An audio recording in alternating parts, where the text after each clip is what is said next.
విభవంలో చదివానండి. కోరికల విషయంలో ఒక కథ చదివాను రాత్రి నేను. తిరుమలలో విషయంలో. ఒక భక్తుడు ఒక గురువు, ఒక శిష్యుడు ఇద్దరు వెళ్తూ ఉంటారు. దారి మార్గంలో వెళ్తూ ఉన్నప్పుడు శిష్యుడు అంటాడు గురువుతో, గురువర్య ఇక నేను తపస్సు చేసుకోవడానికి వెళ్తాను. ఇంకా నాకు తపస్సుకి పంపించండి, మీరు నన్ను అనుగ్రహించండి అని అడుగుతాడు. అనుగ్రహించండి అని అడగగానే, అంటే కోరికల విషయంలో మీకు చెప్తున్నానండి ఈ కథ. ఆ, అనుగ్రహించండి అని చెప్పగానే గురువు అంటాడు, సరే నాయన, చక్కగా తపస్సు చెయ్యి. తపస్సు చేసిన తర్వాత, తపస్సు చేయడానికి నువ్వు ఇప్పుడంటే కూర్చుంటావు తపస్సులో, తర్వాత నువ్వు తపస్సులో ఉన్నప్పుడు నీకు అర్థమవుతుందో లేదో, కాబట్టి నీకు ఎండ తగలకుండా కొద్దిగా నీడ వేసుకో. కొద్దిగా నీకు కావాల్సినవన్నీ, అంటే గోచిగుడ్డ ఉంది, రెండే ఉన్నాయి గోచిగుడ్డలు, సరే ఇంకో రెండు మూడు పెట్టుకో పక్కన. జాగ్రత్తగా అన్ని చేసుకొని మంచినీళ్ళు అన్ని పెట్టుకొని పక్కన పెట్టుకొని చక్కగా కూర్చొని తపస్సు చేసుకోయా అని చెప్పి వెళ్ళిపోతాడు. సరే ఇతను ఏం చేశాడు, బయట ఆ, తీసుకొచ్చుకోవడము, ఆ, భిక్ష తెచ్చుకోవటం, కూర్చోవటం తపస్సులో. అలా కూర్చోవడానికి అలా కూర్చున్న ఇతను అలా చిన్నగా గుడిసె కట్టుకుంటాడు. అందులో కూర్చొని తపస్సు చేసుకుంటా ఉంటే, ఈయన గోచిగుడ్డలు ఉన్నాయి కదా, ఒకరోజు ఒకటి స్నానం చేసి ఒంటి మీద పెట్టుకుంటే ఇంకోటి ఆరబెట్టేవాడు. ఆరబెట్టింది ఎలుక పట్టకపోయింది, ఇంకా ఒకటే ఉంది ఆయనకి.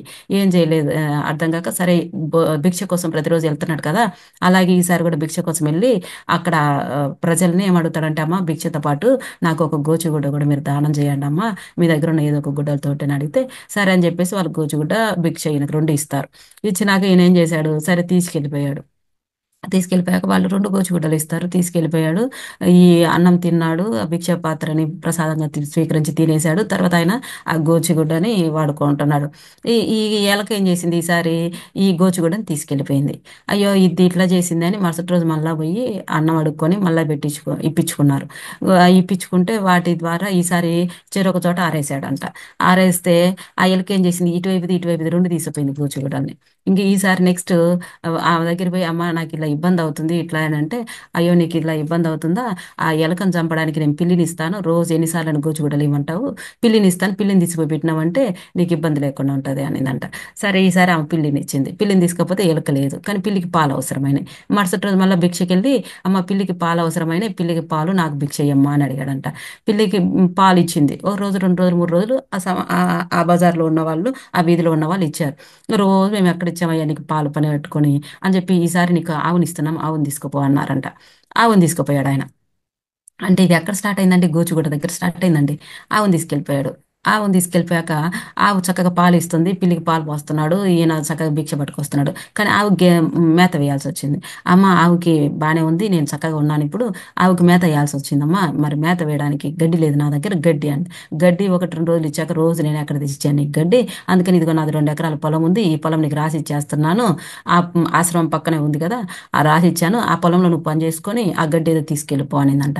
సరే అని చెప్పేసి ఆయన ఆ పొలంలో కూలి వాళ్ళని పెట్టుకొని ఆ పని చేయించుకొని అవి గడ్డి గేదె ఆవుకేసుకొని దాని మీద వచ్చినటువంటి దాంతో ఈయన భిక్షగా ఉపయోగించుకొని అలా చేస్తున్నాడు. దాంతోటి క్రమేణా ఆవు నుంచి దూడలు, ఈయనకి పొలం మీద పంట బాగా రావటము, ఇంకా పొలం పెరగటము, సావుకారు అవ్వటం, ఇదంతా అయింది. గురువుగారు అదే మార్గంలో తిరిగి వస్తా ఉన్నాడంట.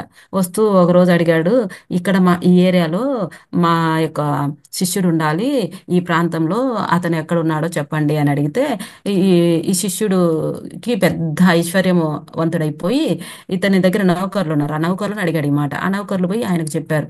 శిష్యుడు వచ్చాడు, ఏంది ఇది, నేను భిక్ష అని చెప్పావు, తపస్సు అని చెప్పావు, ఇదేంటి ఈరోజు ఇంత ఐశ్వర్యంతో ఉన్నావు అని అంటే, "ఆ, అవును గురువుగారు, నాకు ఒక గోచుగుడ్డతోటి ఇదంతా వచ్చింది" అన్నాడంట.